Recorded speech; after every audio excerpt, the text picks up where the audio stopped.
The live TV, सच सबसे आगे। नमस्कार, द लाइव टीवी आप देख रहे हैं, आपके साथ मैं हूं आदित्य कुमार। हिमाचल प्रदेश का चुनाव हो चुका है, वोटिंग हो चुकी है, बस काउंटिंग का इंतजार है। और गुजरात में 1 दिसंबर और 5 दिसंबर को वोटिंग होनी है। गुजरात में भी अब बीजेपी की वैसे ही मुश्किलें बढ़ रही हैं जैसी हिमाचल प्रदेश में बढ़ी थी। हिमाचल प्रदेश में भारतीय जनता पार्टी के नेता ही बागी हो गए थे। जिन नेताओं के टिकट काटे गए उन्होंने निर्दलीय नामांकन कर दिया या फिर वो दूसरी पार्टी की तरफ चले गए और वो भारतीय जनता पार्टी की मुश्किलें बढ़ा रही। हिमाचल प्रदेश में कोई ऐसा जिला नहीं था जहां भारतीय जनता पार्टी को बगावत का सामना न करना पड़ा हो।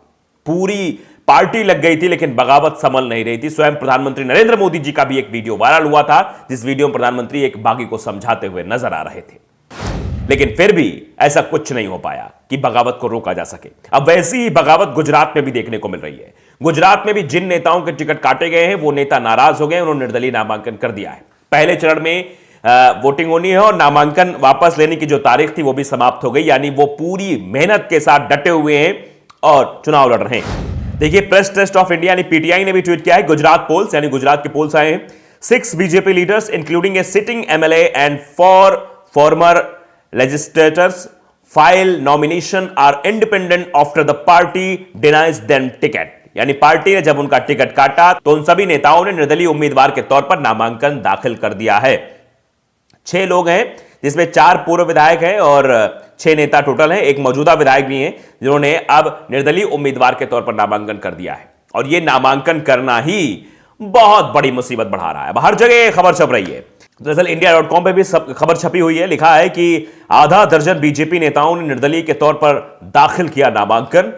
गुजरात में अगले महीने होने वाले विधानसभा चुनाव में बीजेपी द्वारा टिकट नहीं दिए जाने के बाद एक मौजूदा विधायक और 4 पूर्व विधायकों समेत पार्टी के 6 नेताओं ने निर्दलीय के तौर पर नामांकन पत्र दाखिल किया है।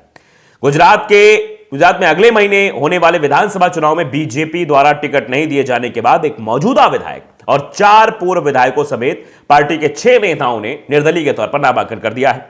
पहले चरण में 89 सीटों के लिए हो रहे चुनाव के लिए गुरुवार यानी कल नामांकन वापस लेने की आखिरी तारीख थी, लेकिन नामांकन वापस नहीं लिया गया। भाजपा के पूर्व विधायक और पार्टी के आदिवासी चेहरे हर्षद बसाना ने नर्मदा जिले के नांदोद में निर्दलीय के तौर पर 1 सप्ताह पहले नामांकन पत्र भरा था, उसे वापस नहीं लिया है। जूनागढ़ जिले के भाजपा के पूर्व विधायक अरविंद लड़ानी ने भी नामांकन वापस नहीं लिया है। गुरुवार को भाजपा के एक मौजूदा विधायक और 2 पूर्व विधायकों ने भी दूसरी चरण के तहत 5 दिसंबर को होने वाले चुनाव के लिए निर्दलीयों के तौर पर नामांकन पत्र भरा।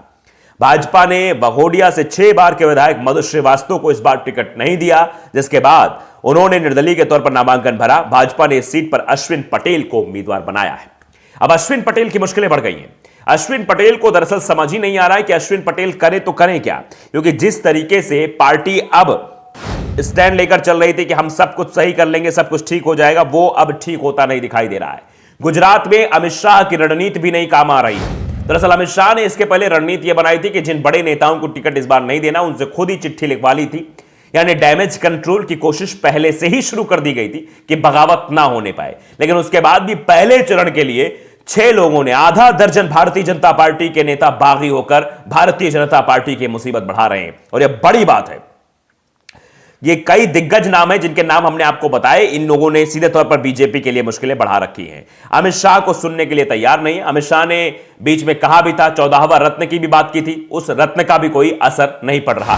तो बागियों को मनाने की कोशिश पहले से हो रही थी। अमित शाह डेरा डाले हुए हैं। देखिए, ये 2 दिन पहले खबर है, हिंदुस्तान में लिखी हुई है, गुजरात चुनाव में बगावत झेल रही भाजपा, अब अमित शाह के तरीके पर काम करेगी पार्टी। यानी अमित शाह ने तरीका बताया कि इस तरीके से काम करिए। अब क्योंकि हिमाचल प्रदेश में तो बागियों का गुस्सा झेला था भारतीय जनता पार्टी ने, भारतीय जनता पार्टी की टेंशन भी इस वजह से बढ़ी थी।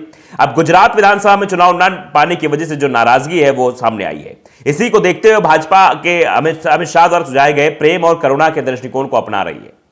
दरअसल पार्टी असंतुष्ट नेताओं के सामने आमने सामने बैठकर चर्चा करने की योजना बना रही है। एक दिन पहले गांधीनगर में पार्टी के मुख्यालय में कुछ सीटों से टिकटों को लेकर भाजपा कार्यकर्ताओं ने विरोध प्रदर्शन भी किया था। पार्टी ने अब तक 182 में से 160 उम्मीदवारों की घोषणा कर दी है और 38 विधायकों का टिकट पहले ही कट चुका है। पार्टी के एक सूत्र ने कहा कि असंतुष्ट लोगों से बात करने के लिए राज्य के नेताओं की एक टीम को काम पर लगा दिया गया है। भाजपा गुजरात में लगातार 27 वर्षों से सत्ता में है। पार्टी ने पिछले कुछ दिनों में राज्य के गृह मंत्री हर्ष सांघवी के नेतृत्व में आंशिक रूप से इस दृष्टिकोण को अपनाने की कोशिश की, लेकिन कम से कम 4 बागी उनसे मिले ही नहीं। उस वक्त भी 4 बागियों ने मना कर दिया था कि नहीं, हम आपसे मुलाकात ही नहीं करेंगे। अमित शाह पिछले रविवार से अपने गृह राज्य गुजरात में उन्होंने सुलह योजना पर चर्चा करने के लिए राज्य के शीर्ष नेताओं के साथ एक उच्च स्तरीय बैठक की है। सूत्रों ने बताया कि बैठक 5 घंटे तक चली। यह 5 घंटे तक पूरी बैठक चली है। बताया जाता है कि अमित शाह ने कहा कि बागी लंबे समय से भाजपा परिवार से जुड़े हैं, इसलिए उन्हें मनाया जाना चाहिए। रिपोर्ट के मुताबिक शाह ने राज्य के नेताओं से कहा कि उनके यानी बागियों के साथ प्यार और करुणा के साथ व्यवहार करें।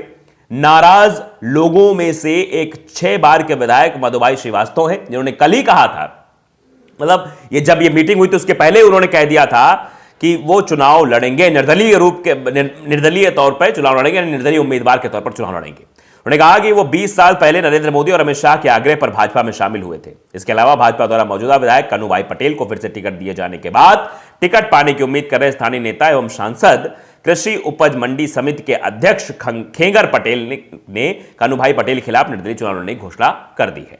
हालांकि शाह से मुलाकात के बाद खेंगर पटेल ने चुनाव लड़ने की अपनी योजना छोड़ दी और जब कन्हूभाई पटेल नामांकन पत्र दाखिल करने गए तो उनके साथ भी गए। मनाने की भरपूर कोशिश हुई, पूरी तैयारियां भी कर ली गई थी, लेकिन कुछ लोग हैं, यानी आधा दर्जन लोग हैं जो अभी भी नाराज बताए जा रहे हैं और उनकी नाराजगी भारतीय जनता पार्टी के लिए महंगी साबित हो सकती, क्योंकि यही बगावत हिमाचल प्रदेश में भी देखी गई थी और इसी बगावत की वजह से सब काम बीजेपी का गड़बड़ हो गया था। यानी बीजेपी जो रिपीट के सपने देख रही थी, वैसे है भी, क्योंकि पहाड़ का वो हिमाचल प्रदेश का वो रिवाज रहा है कि हर 5 साल बाद वहां सत्ता परिवर्तित हो जाती है, तो अगर कुछ गड़बड़ होता है तो बीजेपी वहां पर यह भी कह सकती है। लेकिन साख की बात तो गुजरात है।